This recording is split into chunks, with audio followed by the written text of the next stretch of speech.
Olá, pessoal, sejam bem-vindos ao projeto Escola Segura. Meu nome é Karine, sou aluna do mestrado em enfermagem na UFMS e estarei iniciando hoje com vocês o nosso curso de capacitação em primeiros socorros. Vamos lá? Na aula de hoje, a gente vai introduzir um pouquinho, falar um pouquinho sobre os primeiros socorros e sobre os serviços de urgência e emergência que fazem parte do município de Três Lagoas, ok? Então, para iniciar, uma perguntinha: o que são primeiros socorros? Então, o que vocês imaginam, então, né, que são os primeiros socorros? São aqueles primeiros cuidados prestados a qualquer pessoa que tenha sofrido um acidente ou um mal súbito, até que possa receber um tratamento adequado. Então, aquele primeiro atendimento realizado quando acontece um acidente ou algum mal súbito, até que chegue o socorro ou que esse paciente seja levado até o serviço de saúde, tá? Então, qualquer pessoa pode realizar primeiros socorros, desde que seja capacitado, ok? Então, não precisa ser um profissional de saúde. Então, vocês, depois de terem essa capacitação, poderão prestar primeiros socorros sem problemas. E aí, só algumas considerações em relação aos primeiros socorros.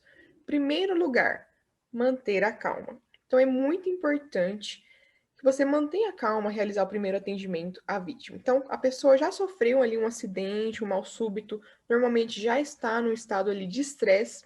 Então, quando você vai atender essa pessoa, é muito importante que você mantenha calma e acalme aquela pessoa, tá?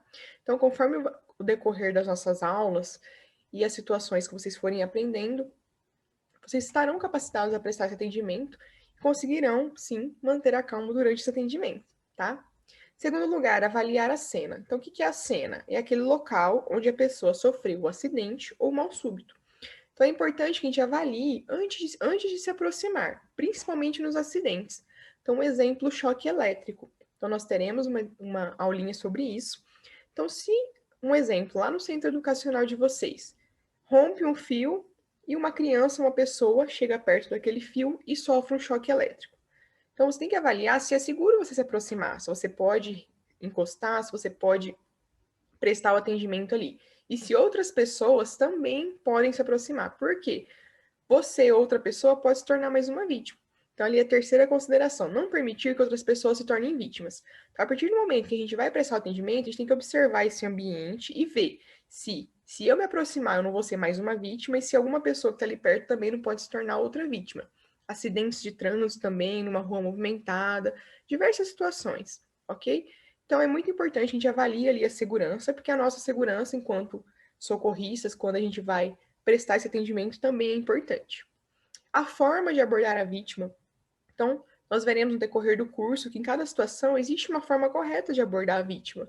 Né? Então, sempre com calma, sempre abordar da maneira correta, para que a gente não prejudique, né? Não piore aquela situação em vez de ajudar, ok? E sempre pedir ajuda. Então, por mais que nós consigamos prestar aquele primeiro atendimento, mesmo nós, profissionais de saúde, se estivermos na rua, em algum outro local, sem materiais, a gente também não consegue prestar um atendimento efetivo. Então, a gente vai prestar aquele primeiro atendimento, mas precisamos solicitar ajuda, então, do SAMU, do bombeiro, ou levar essa vítima até uma unidade de saúde para que ela tenha um atendimento completo, tá? Então, o nosso primeiro socorro, ele tem um limite. A gente vai fazer aquele primeiro atendimento, mas essa vítima sempre vai precisar de um atendimento especializado, ok? Então, quando a gente fala de primeiros socorros, é para atender situações, né? Então, acidentes, mal súbitos, situações que caracterizam urgência e emergência. Então, ouvimos falar muito de serviço de urgência e emergência, situação de urgência, situação de emergência. Mas o que é isso? Então, para vocês, o que é uma urgência ou uma emergência? Então, pode variar. Às vezes, o que é uma emergência para mim não é uma emergência para você. Mas, né, no serviço de saúde, a gente tem, né, um conceito amplo, um conceito aí do que é essa urgência e emergência, tá? Então, ela é de uma forma geral.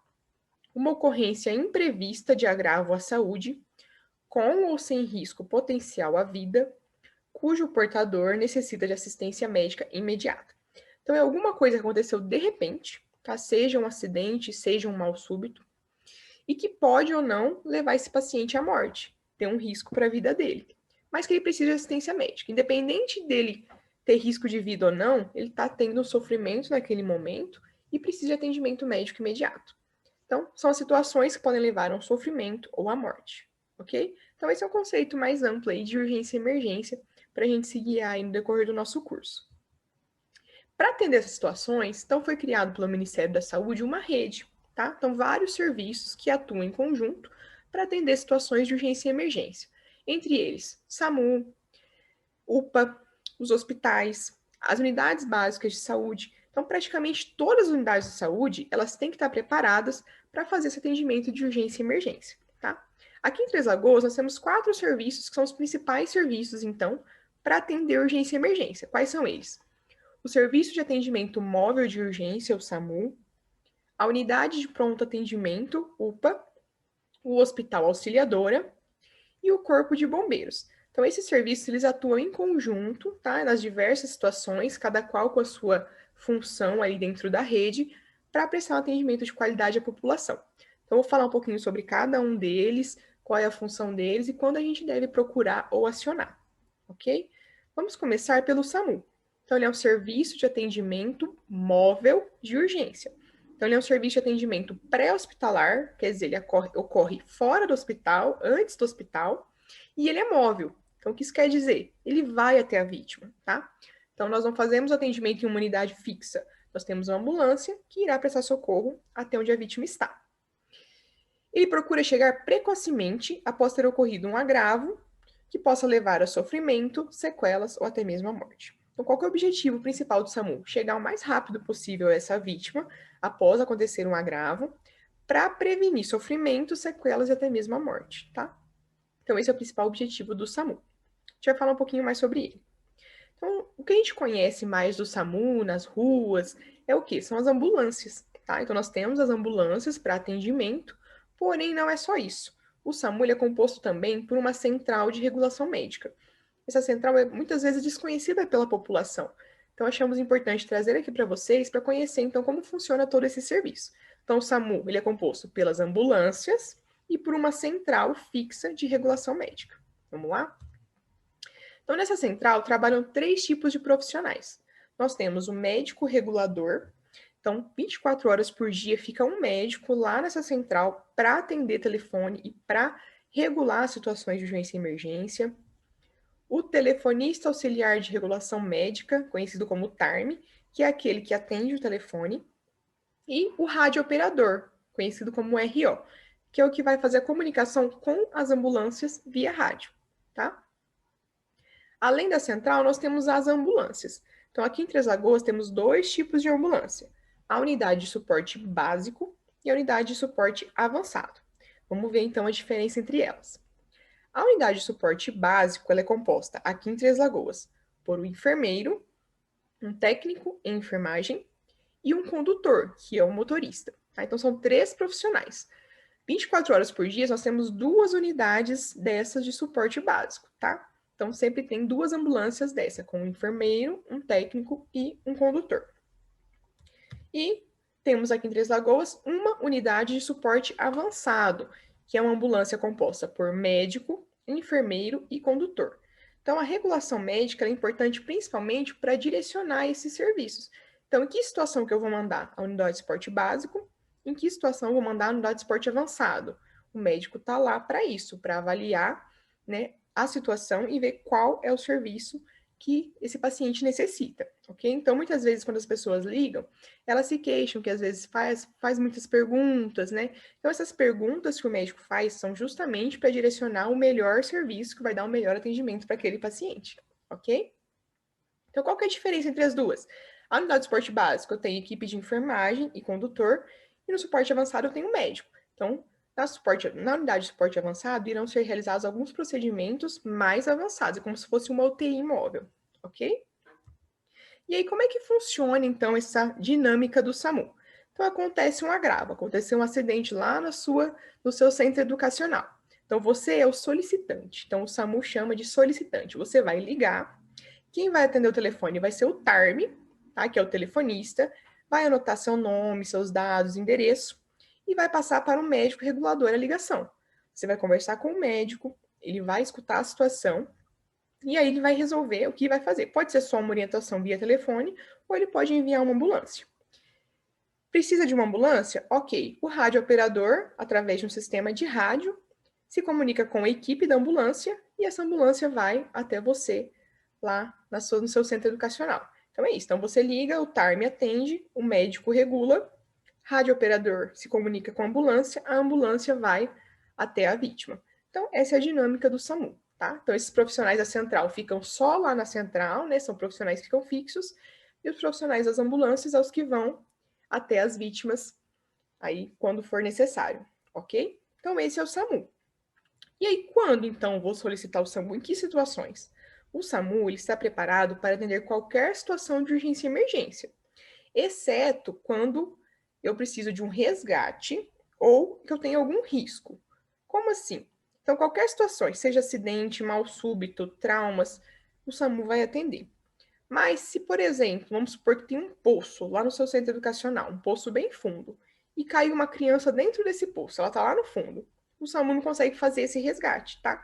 Então, esses serviços de resgate são específicos do bombeiro. Então, o bombeiro tem equipamentos e treinamentos para realizar resgates, dentro de rios, em barrancos, buracos, ou que cai alguma coisa em cima e tenha que retirar. Então, situações que eu não consigo chegar até a vítima, que eu preciso de algum equipamento para retirar essa vítima para poder atender.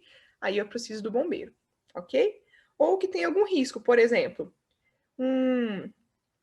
uma briga, ferimento por arma branca, né, que a gente chama faca. Então, esfaqueou, deu um tiro e a pessoa ainda tá lá, aí eu preciso primeiro tirar essa pessoa de lá, né, que tá com a arma, que tá com a faca, para depois eu chegar até a vítima. Por quê? Minha equipe tá em risco, tá? Então, por isso que todos os serviços atuam em conjunto. Então, quando o SAMU chega e vê que não consegue resgatar a vítima, precisa de um resgate, ele vai pedir apoio do bombeiro.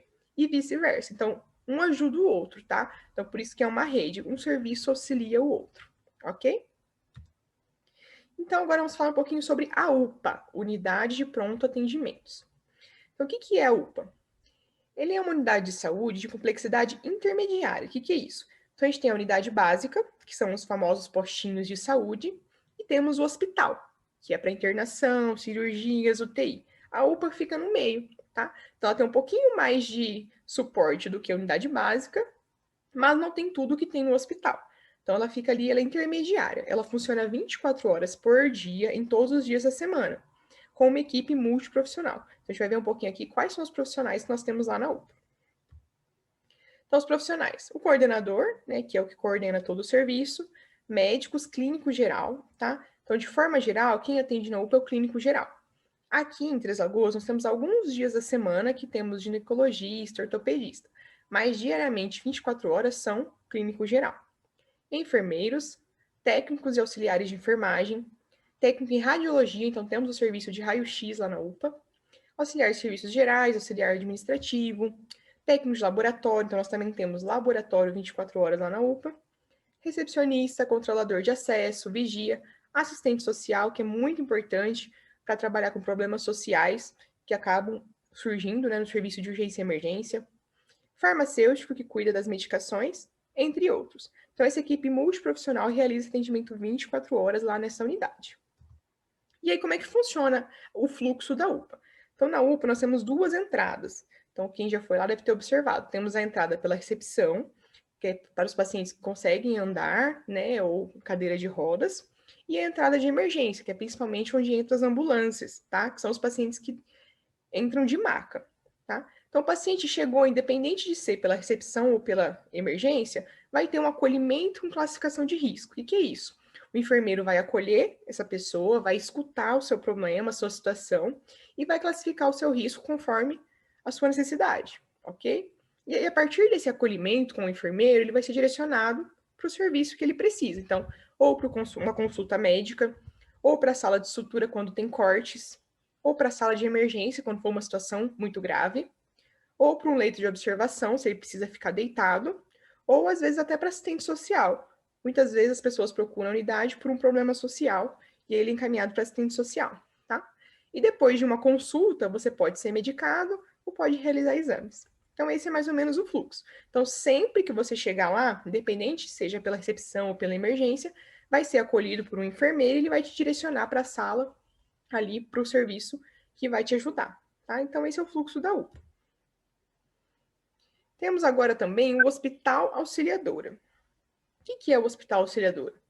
ele é um estabelecimento de saúde de média e alta complexidade. Então, ele é um serviço que tem mais especialidades, serviços que atendem casos mais graves, então cirurgia, leito de UTI, leito de internação. Então, isso é a composição de um hospital, tá?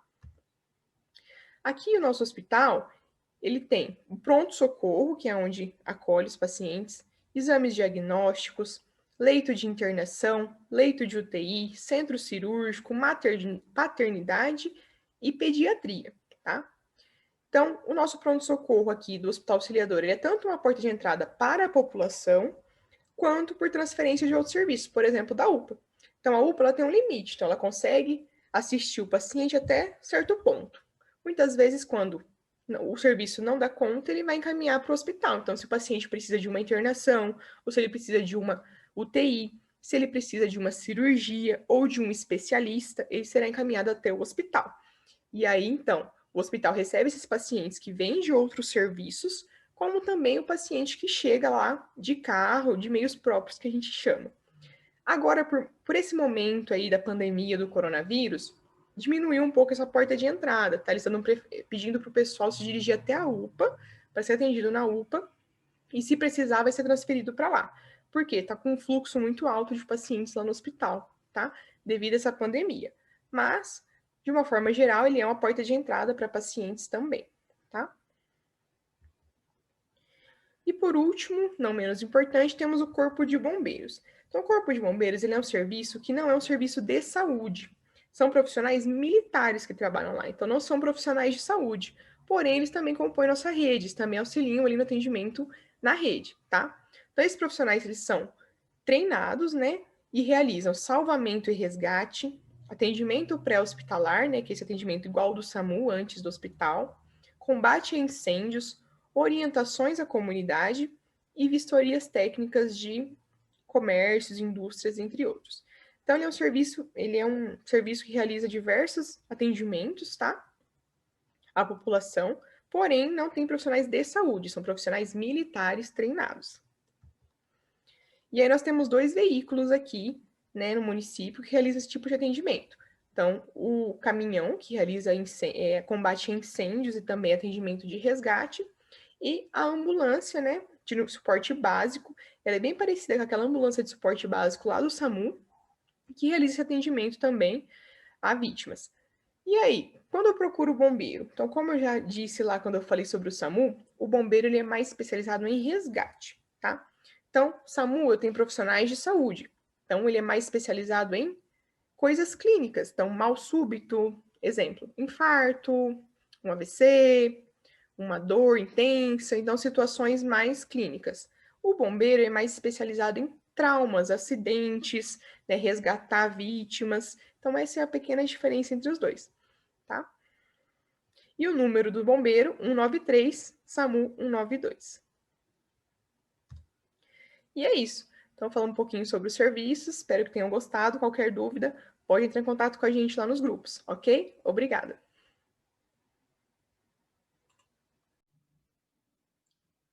Bom, pessoal, agora nós vamos falar um pouco sobre os sinais vitais.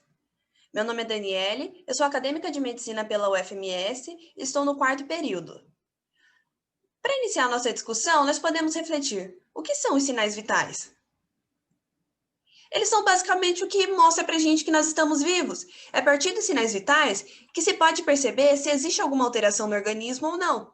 E por isso que é de extrema importância que nós saibamos reconhecer os valores padrão para quando ocorrer alguma situação que nós precisamos saber se houve alguma alteração ou não, nós saibamos identificar. Os sinais vitais são compostos basicamente pela respiração, o pulso, pela temperatura e pela pressão arterial. Essa já está intimamente ligada com os profissionais de saúde, porque são eles que recebem a capacitação para realizar esse procedimento de aferir a pressão. Agora nós vamos falar um pouco mais sobre cada uma delas, iniciando pela respiração. A respiração é o processo de realizar as trocas gasosas. É um processo em que nosso pulmão puxa o oxigênio para dentro e libera o gás carbônico para fora. O processo de respirar, um movimento respiratório, é composto por uma inspiração, o ato de inspirar, mais uma expiração, que é o ato de expirar, liberar o ar para fora. Então, esse ciclo compõe um movimento respiratório. Em casos da respiração, o que deve ser avaliado? Basicamente, são 3 fatores que devem ser levados em consideração.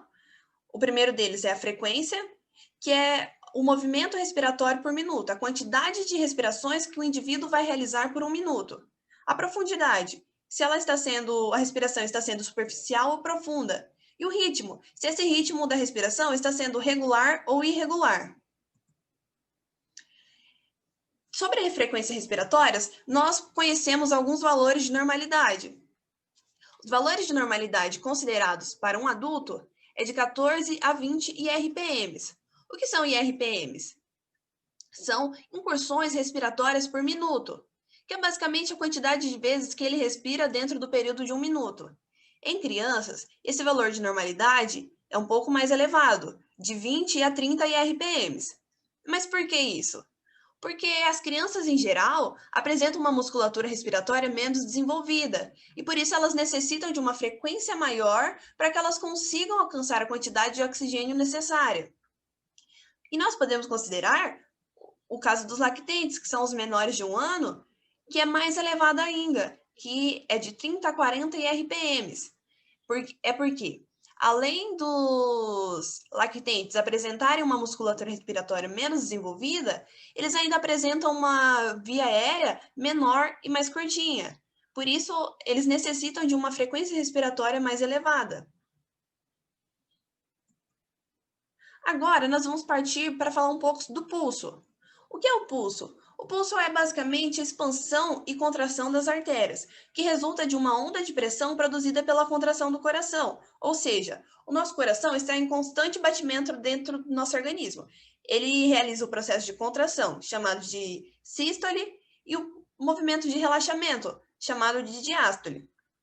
Quando o coração realiza esse movimento de contração, ele libera todo o sangue que estava dentro dele para as artérias. E nesse momento, quando a artéria está lá fechadinha, vai chegar o sangue, ela vai realizar um movimento de expansão, o sangue passou, ela vai se contrair. E é exatamente isso que nós conhecemos como pulso. O pulso ele pode ser sentido e ele é considerado em BPMs, que é batidas por minuto. Existem diversos lugares que nós podemos encontrar o pulso, como por exemplo, o pulso temporal, na cabeça, o pulso carotídeo, que é localizado no pescoço, o pulso apical, o pulso braquial, o pulso radial, são inúmeros, mas tem 3 que são os mais conhecidos por serem mais fácil identificados. O primeiro deles é o pulso carotídeo, o segundo é o pulso radial e o terceiro é o pulso braquial. A respeito do pulso, o que devemos avaliar? Também devem ser avaliados 3 fatores, que é a frequência, que são os pulsos por minuto, a pulsação por minuto, o volume, se essa pulsação ela está apresentando um volume maior ou um volume menor, e o ritmo, se o ritmo dessa pulsação está regular ou irregular. A frequência cardíaca apresenta também alguns valores de normalidade. Nos adultos, é de 60 a 100 BPMs. Em crianças, de 80 a 100 BPMs. Em lactentes, que são os menores de 1 ano, de 100 a 120 BPMs. E em recém-nascido, de 120 a 140 BPMs.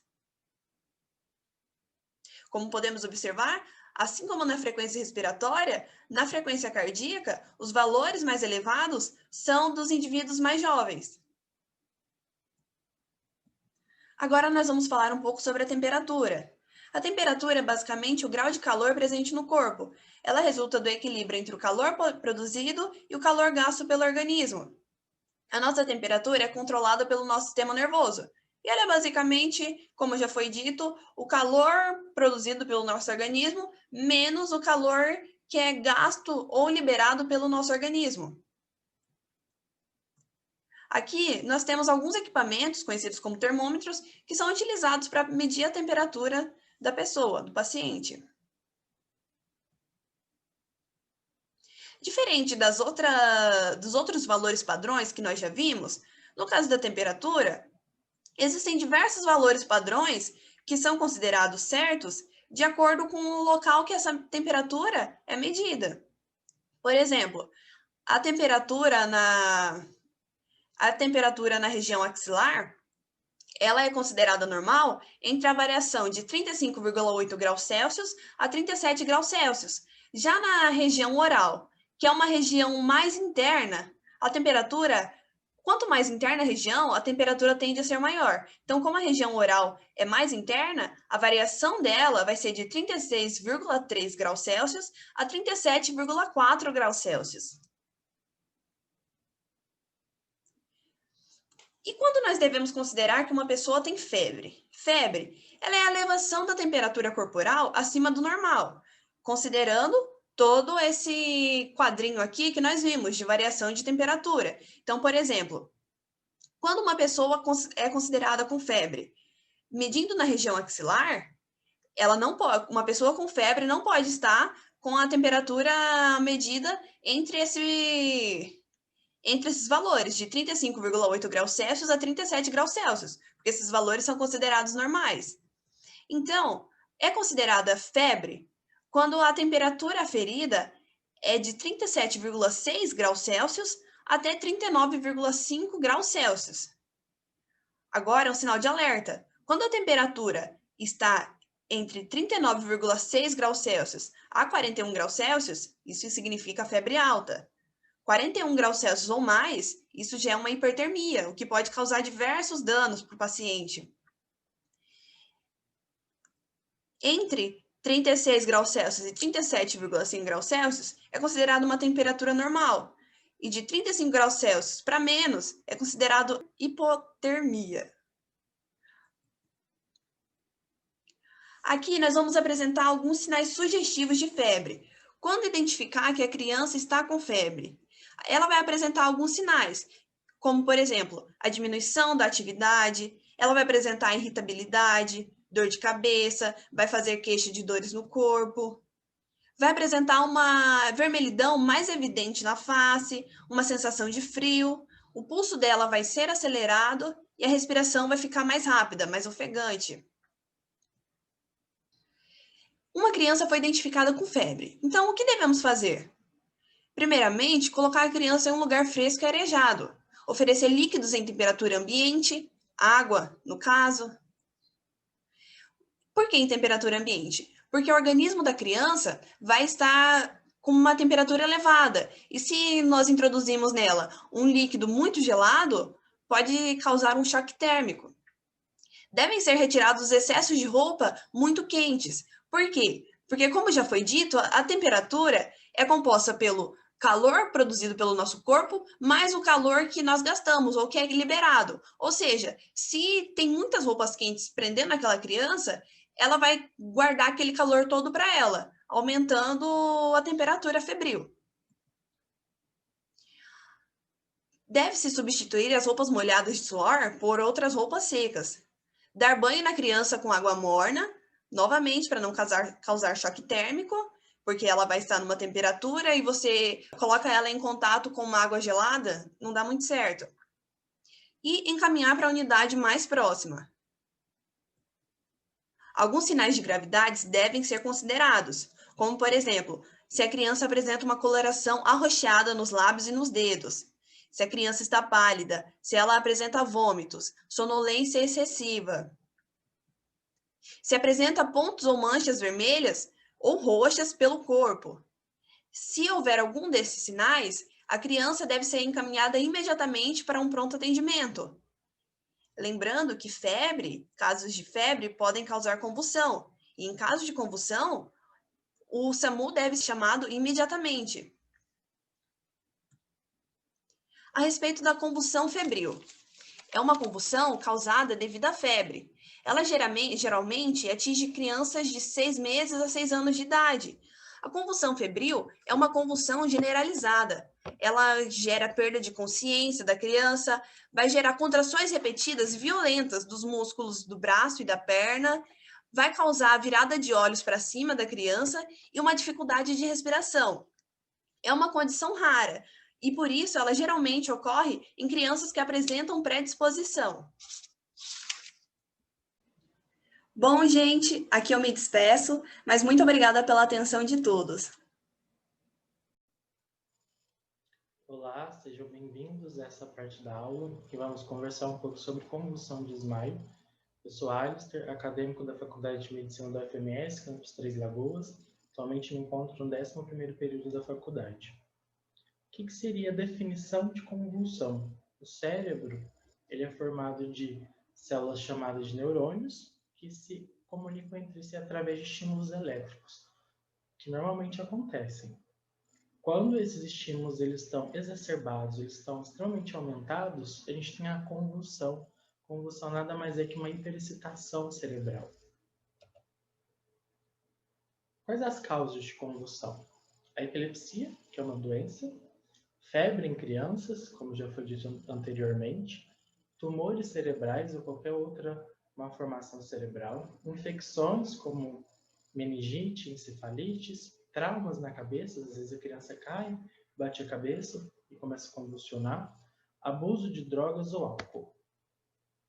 Os sintomas são bem variados. O mais característico são as contrações repetidas, violentas dos músculos dos braços e pernas, que é o que a gente chama de movimentos tônico-clônicos. Os braços, eles fazem uma flexão, depois uma extensão, as pernas também, só que é tão rápido, tão violento que parece que está tremendo o corpo todo. São movimentos abruptos, desordenados e há uma dificuldade respiratória, ou seja, o cérebro não está conseguindo coordenar todas as suas ações. Porque normalmente a criança, os adultos, as pessoas em geral, eles têm coordenação. Eu estou aqui falando com vocês, o que eu quero falar? Se eu quero levantar minha mão, eu consigo. Durante a convulsão, o cérebro está tão excitado, está tendo tão estímulo elétrico, que ele não consegue comandar mais nada. A salivação excessiva, perda de consciência, perda do controle dos esfíncteres, ou seja, o paciente vai urinar, vai evacuar, é tudo em decorrência dessa perda de controle do cérebro. Ele está confuso, o cérebro não sabe para onde mandar estímulo, para o que ativar e para o que não ativar. A convulsão ela tem início, meio e fim. O final dela é o que a gente chama de pós-ictal. Ictus seria a convulsão, ou seja, pós-ictal, pós-convulsão. Que o paciente, o cérebro, no geral, ele se encontra cansado. É como se ele estivesse extremamente cansado depois de um dia cheio de trabalho, só que na verdade é uma convulsão. Ou seja, a musculatura vai estar relaxada, o paciente vai estar inconsciente. Ou seja, cansaço, confuso e sonolento. Ele vai tremer, vai ter a convulsão, depois ele vai parar, vai ficar cansado, começar a recobrar a consciência, confuso, não vai saber onde está, não vai saber o nome, mas isso é autolimitado. Passa bem rápido. Agora a gente vai fazer uma série de perguntas de sim ou de não a respeito de alguns fatos de na hora de presenciar e ajudar um paciente com convulsão. Primeiro de todos, acionar o SAMU pelo telefone 192. Essa assertiva está correta. Jogar água ou bater no rosto da vítima. Está errado. Porque a vítima ela já vai ter uma predisposição ao acidente, porque ela vai estar lá no chão, tremendo, pode esbarrar em alguma coisa que esteja no chão, algum objeto na rua, algum móvel da casa. Então, se bater no rosto só vai piorar a situação. E jogar água também pode ser até que a vítima engasgue e não vai trazer benefício algum. Se possível, proteger a vítima da queda. Vai ver que a pessoa está em pé, começa a convulsionar e vai cair? Sim, você pode protegê-la da queda. Afastar objetos que possam causar ferimentos. Como eu já disse, às vezes a pessoa está em casa, tem uma mesa, uma cadeira, ou está na rua, perto de um poste, um carro estacionado. Se tiver como tirar, tira. Porque senão a vítima pode bater contra e causar uma lesão. Então, sim, está certo. Tentar impedir os movimentos da vítima. Não, está errado. Porque a vítima está lá se debatendo toda. Às vezes você segura, pode causar até uma lesão na vítima. Então, nunca tentar impedir esse tipo de movimento. Você vai machucar a vítima e não vai ajudar ela a passar a convulsão. Porque a convulsão começa no cérebro.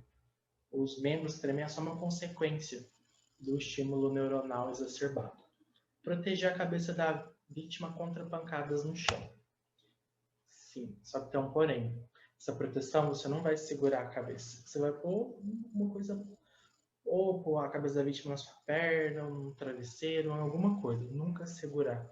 Porque se você segura e ela mexe com o tronco, pode lesionar o osso do que a gente chama de coluna cervical. Então, nunca fazer isso. É proteger contra a pancada da cabeça no chão e nunca segurar a cabeça. Manter a cabeça lateralizada. Sim, porque se a vítima chegar a engasgar ou vomitar alguma coisa, ela vai expelir no chão e não vai voltar, porque se ela tiver com a cabeça para cima. Tentar segurar a vítima. Não. Afrouxar as roupas e retirar os óculos.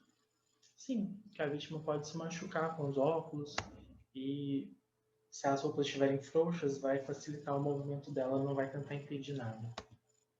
Tentar abrir a boca da vítima. Não vai trazer benefício nenhum para a vítima. Manter a tranquilidade e procurar afastar o tumulto. Sim. Então, joinha. Colocar a mão ou algum objeto na boca da vítima. Não. Como eu disse, todos os músculos vão estar... O cérebro vai estar confuso e vai acionar vários músculos. Um dos músculos que ele vai acionar é esse de abrir e fechar a boca, que é o masseter. Ele é um dos músculos mais fortes do corpo humano. Se você colocar o dedo, alguma coisa, e esse músculo for acionado, vai fechar e vai machucar ou seu dedo ou o que você pôr lá.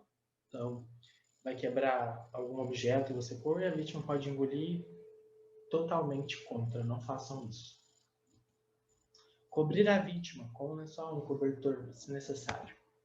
Sim, porque isso pode evitar a baixa temperatura, hipotermia, que é extremamente perigosa.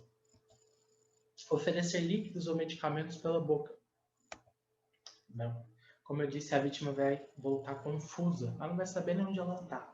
Fez até xixi e colocou sem querer. Então, não. Ela pode engasgar. Isso pode dar um problema muito sério que a gente chama de broncoaspiração. O líquido ir para o pulmão. Então, esperar orientação profissional. Transportar paciente durante a crise? Não. Isso pode acontecer algum acidente ao movimentar a crise o paciente durante uma crise. Convulsão após a crise. Aguardar a chegada do SAMU, não deixar a criança sozinha, deitar a criança de lado, como eu disse, se ela vomitar, ela não vai voltar a engasgar, porque ela vai vomitar no chão. Cuidar de eventuais ferimentos, porque às vezes, por mais que a gente tente, ela pode bater em algum lugar e se machucar.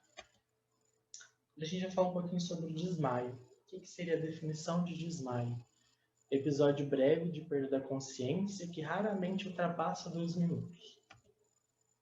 A principal causa é a diminuição rápida e reversível da circulação sanguínea no cérebro. Lá na convulsão, a gente tinha um cérebro hiperexcitado, funcionando demais.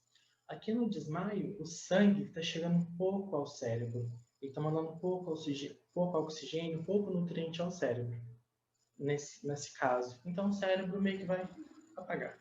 No caso, esse seria o desmaio. As causas: a dor, o medo, a excitação, fadiga, longos períodos em pé, nervosismo, exercício físico. Tudo isso vai mexer com o sistema nervoso central, que vai causar uma dilatação dos vasos. Então, o sangue vai ficar mais nas pernas, mais para baixo, e às vezes não consegue subir. E a pessoa tem um desmaio. Os sintomas de um desmaio. Primeiro, a pessoa começa a sentir mal-estar, visão embaçada, escura, tontura, uma palidez na pele, suor frio.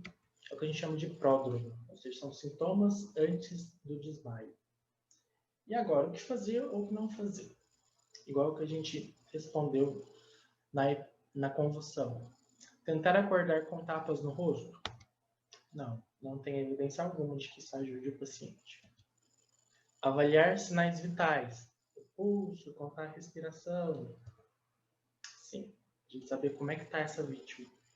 Se ela parou de vez com todos os sinais vitais ou se foi um breve desmaio. Oferecer álcool ou amoníaco para cheirar. Não, a gente também não tem evidência científica nenhuma de que isso ajude no quadro. Manter a calma e afastar o tumulto. Sim, isso sempre.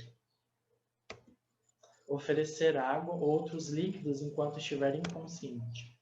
Não, como eu tinha explicado na convulsão, o paciente ele não está são, ele não está orientado, ele não está acordado. Se você dá alguma coisa na boca dele, para ele tomar, para ele mastigar, ele não vai ter a coordenação motora suficiente para engolir. Isso pode acabar indo para o pulmão e formar uma pneumonia aspirativa, que é um quadro médico bem grave. Esfregar pulsos com álcool. Também não, a gente não tem evidência científica nenhuma a respeito disso. Elevar as pernas, ou seja, o paciente estava deitado, desmaiou e a gente levanta as pernas dele. Sim, porque quando você levanta as pernas, a gravidade puxa o sangue e leva para a cabeça que está deitada, favorecendo o retorno venoso e fazendo com que o cérebro seja mais estimulado, tendo nutrientes, oxigenação. Afrouxar as roupas. Sim. Jogar água na vítima. Não, a gente não tem evidência científica alguma. É bem perigoso, na verdade. Manter deitado ou sentado, mesmo depois de recuperar a consciência. Sim. Por que isso?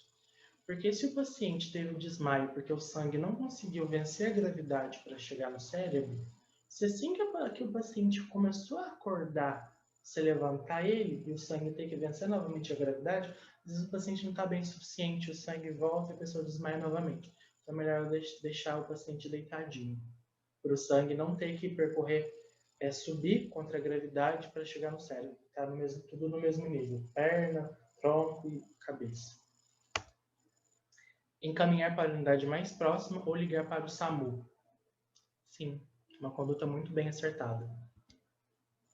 Sacudir a criança. Definitivamente não. A gente tem até uma síndrome neurológica que é chamada literalmente criança sacudida.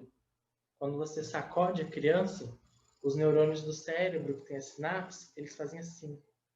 E a criança tem um quadro neurológico irreversível. Então, nunca, em hipótese alguma, sacudir a criança.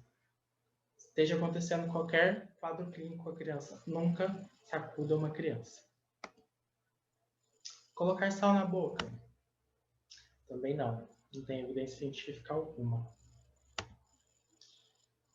Ainda sobre o desmaio, tem uma peculiaridade importante, são as crianças diabéticas. Se a criança for diabética, sintomas como mal-estar, palidez, sudorese, confusão mental e desmaio podem indicar hipoglicemia, ou seja, o açúcar está baixando muito no sangue da criança. Às vezes a criança não comeu, tomou uma dose de insulina a mais, então o açúcar baixa muito e a criança desmaia. Se a criança tivesse quadro de diabetes conhecido e tivesse sinais de chegar a desmaiar, acionar o SAMU, levar a unidade de saúde mais próxima e informar a criança diabética desmaiou, que pode ser um quadro chamado de hipoglicemia. E é isso, espero que vocês tenham gostado da aula. Qualquer dúvida a gente está à disposição para tirar.